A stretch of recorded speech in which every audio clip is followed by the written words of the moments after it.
It was the week before Christmas in Wakefield, and the air buzzed with the smell of roasted chestnuts, the jingle of shop bells, and the crunch of snow between winter boots.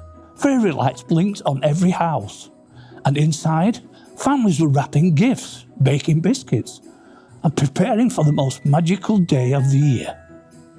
But not everyone was feeling quite so merry. Over at Sandal, bins were overflowing. Cardboard boxes, mountains of wrapping paper, empty plastic tubs from Christmas chocolates, and enough glitter to make the river Calder sparkle. Tommy Hartley, aged 10, stood in his kitchen, watching his dad try and stuff another bag of rubbish into the already packed wheelie bin. "There's no room," his dad grumbled. "This happens every year, and recycling gets mixed up in it all." Now, Tommy had learnt a lot about recycling at school. Miss Fellows had shown his class what happens when the wrong stuff gets put in the brown bin, like greasy pizza boxes or shiny, glittering wrapping paper. "People forget that Christmas makes even more rubbish," she said, "but also a chance to do something good." Tommy had an idea. He made a list and grabbed his rucksack, with his little sister Millie in tow and a Santa hat on his head.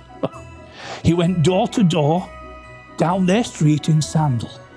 "Hi, I'm Tommy," he said to puzzled neighbours. "Can I help you sort your recycling? I've got a special Christmas guide." The guide was homemade, written in coloured pens, and decorated with candy cane borders. Shiny or glittery wrapping paper? Can't be recycled. Put it in the general waste. Plain paper or brown craft wrap? Good to go in the brown bin. Turkey bones and food scraps? Put these in your general waste bin. Cardboard boxes from presents? Yes, but please flatten them first. Extra recycling that won't fit in your bin? No problem. Take it to the bring site. Soon word spread. Tommy's Christmas recycling guide ended up in the window of Wakefield Library and on the Facebook page of a local community group. Wakefield Council even shared it on their website, calling it a young eco-elf's guide to a cleaner Christmas.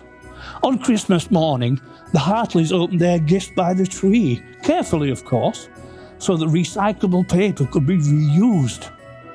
As snow fell outside, Tommy looked out of the window and smiled.